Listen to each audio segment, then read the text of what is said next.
আসসালামু আলাইকুম, সবাইকে স্বাগতম নতুন একটা ভিডিওতে। ভিউয়ার্স, যে মাদারবোর্ডটা দেখতে পাচ্ছেন সামনে, এটা হচ্ছে গিগাবাইটের Z390 অরাস এলিট। এই মাদারবোর্ডটা আমাদের কাছে আসছে হচ্ছে সার্ভিসিংয়ে নো পাওয়ার। এটাতে মূলত সুইচিং করলে অন হচ্ছে না। মাদারবোর্ডটা অ্যাকচুয়ালি হচ্ছে এখান থেকে একটু দেখাই, 9 জেনারেশনের মাদারবোর্ড, 9 জেন সাপোর্টেড। এখানে লেখা আছে 1151 support, 9 gen Intel core processor. এখানে ব্যবহার হচ্ছে 8 জেনারেশনের প্রসেসর, কোর i3 8 জেনারেশন। তো 9 জেনারেশনও চলবে এই মাদারবোর্ডে। তো এই মাদারবোর্ডের মেন প্রবলেমটা হচ্ছে নো পাওয়ার, সুইচিং হচ্ছে না। আমি একটু দেখাচ্ছি আপনাদেরকে। যেমন আমরা যদি পাওয়ারটা দিয়ে রাখি, আমি একটু পাওয়ারটা এখানে যখন প্লাগ ইন করবো তখন শুধুমাত্র কিবোর্ডের লিডটা জ্বলবে। দেখতে পাচ্ছেন পাওয়ারটা যে মাত্র দিলাম কিবোর্ডের লিডটা জ্বললো। আর যদি সুইচিংয়ে আসি, পাওয়ার সুইচের এখানে যদি আসি, একটু দেখাই, ফ্যানটাকে এখানে রাখলাম। এবার যদি সুইচিং করি তাহলে দেখতে পাচ্ছেন মাদারবোর্ডটা কিন্তু অন হচ্ছে না। কিন্তু আমি যদি ভোল্টেজ চেক করি একটু, যে আমার 3 ভোল্ট মাদারবোর্ডে তৈরি হচ্ছে এবং এখানে 5 ভোল্ট যেটা ডুয়াল তৈরি হওয়ার কথা সেটাও কিন্তু মাদারবোর্ডে হচ্ছে। তো 3 ভোল্ট 5 ভোল্ট দুইটাই তৈরি হচ্ছে, তারপরেও সুইচিং হচ্ছে না। মাদারবোর্ডের সমস্যাটা হলো অন হয় না। অনেক সময় এই প্রসেসরের যে 12 ভোল্ট আছে এটা শর্ট থাকলেও অন হয় না। তো সেক্ষেত্রে আমি 12 ভোল্টের লাইনটা খুলে দিচ্ছি, আবার প্লাগ ইন করলাম। এবার দেখব যে আসলে প্রসেসরের যে লাইনটা, সেই লাইনটাতে শর্ট আছে কিনা। যদি সেই লাইনটা শর্ট থাকে তাও কিন্তু মাদারবোর্ড অন হবে না। তো আমরা এখন আপাতত এই প্রসেসরের যে 12 ভোল্টের লাইন সেটা খুলে দিলাম। এরপরে আমরা সুইচিং করে দেখব। আরেকটা জিনিস, সুইচে ভোল্টেজ আছে কিনা সেটা একটু চেক করে নিই। আমি সুইচে করছি, এখানে একটু ব্ল্যাক প্রোবটা আমরা একটু মাদারবোর্ডের কানেক্টরে দিলাম, আর সুইচে ভোল্টেজ আসছে কিনা সেটা একটু চেক করে নিই।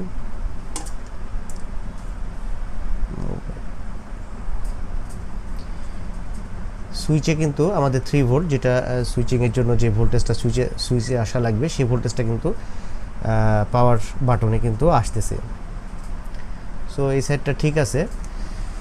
তো 3 ভোল্ট এবং 5 ভোল্ট, 3 ভোল্ট 5 ভোল্ট দুটোই আছে মাদারবোর্ডে, সুইচেও ভোল্টেজ আসতেছে। তারপরে মাদারবোর্ডটা কিন্তু অন হচ্ছে না। এখানে 12 ভোল্টের লাইনও খোলা আছে।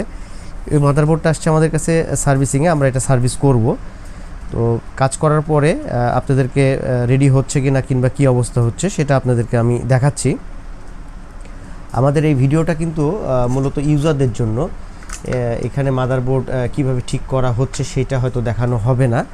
তো আমরা এটা তৈরি করছি মূলত আপনাদের যদি এ ধরনের সমস্যা হয় মাদারবোর্ডের আপডেট অথবা গেমিং সিরিজের, আমি কিছু মাদারবোর্ড দেখাই। যেমন আমাদের কাছে সার্ভিসিংয়ে আসছে, এটা দেখতে পাচ্ছেন গিগাবাইটের 270 Z270। এই মাদারবোর্ডটা অন অফ প্রবলেম। এই ধরনের মাদারবোর্ডগুলো আমাদের কাছে অনেক আসে সার্ভিসিংয়ে। এই মাদারবোর্ডটা হলো গিগাবাইটের G1, এটা স্নাইপার মাদারবোর্ড। এছাড়াও এখানের একটা মাদারবোর্ড দেখাই, এটা হলো আসুসের, এটা আসুসের প্রাইম B250, এটা আসুসের মাদারবোর্ড 250 সিরিজের। এবং এখানে আরেকটা মাদারবোর্ড দেখাই, এটা হলো গিগাবাইটের 250।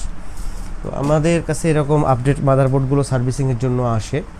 তো আপনাদের যদি এ ধরনের মাদারবোর্ডের সমস্যা হয়, এটার একটা B250 গেমিং মাদারবোর্ড, তো সেক্ষেত্রে আমাদের সাথে আপনারা যোগাযোগ করতে পারেন। আমরা আশা রাখি ইনশাল্লাহ আপনাদের মাদারবোর্ডের প্রবলেম সলভ করতে পারবো।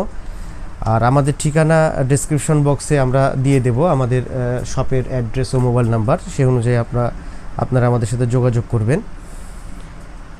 আবারও বলছি যে এই ভিডিওটা তৈরি করা মূলত হচ্ছে ইউজারদের জন্য। এখানে কোনো টিউটোরিয়াল অথবা কিভাবে কাজ করা হচ্ছে, এর আগেও আমি এই ধরনের ভিডিও আপলোড করছিলাম। অনেকেই মন্তব্য করছেন যে কাজ কিভাবে করলাম সেটা তো দেখালাম না।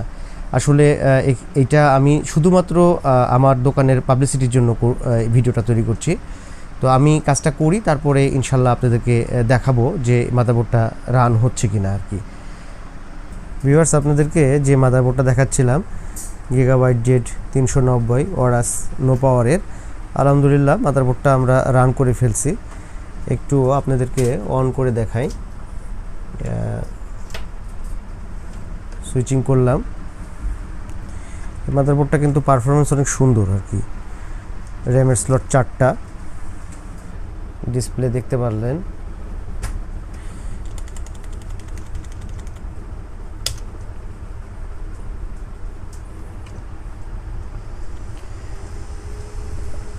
মাদারবোর্ড জেড 390 ওরাস কোর i3 8 জেনারেশনের মাদারবোর্ড। আমরা এই ভিডিওটা মূলত তৈরি করছি ইউজারদের জন্য, যাদের এই ধরনের মাদারবোর্ড আছে এবং যদি সমস্যা হয় নো পাওয়ার অথবা on of problem, restart problem, আমাদের সাথে যোগাযোগ করতে পারেন। আমরা আশা রাখি ইনশাল্লাহ আপনাদের মাদারবোর্ড সলভ করতে পারবো। আমাদের ঠিকানা ও মোবাইল নাম্বার আমার ডেসক্রিপশন বক্সে দিয়ে দেব। তো আপনাদের যে কোনো ব্র্যান্ডের গিগাবাইট, আসুস, এমএসআই যে কোনো ব্র্যান্ডের মাদারবোর্ড গেমিং সিরিজের অথবা আপডেট সিরিজের যদি প্রবলেম হয় আমাদের সাথে যোগাযোগ করতে পারেন। আমরা আশা রাখি আপনাদের প্রবলেম সলভ করতে পারবো। তো ধন্যবাদ এতক্ষণ ধরে আমাদের সাথে থেকে ভিডিওটা দেখার জন্য। তো ধন্যবাদ সবাইকে। আসসালামু আলাইকুম।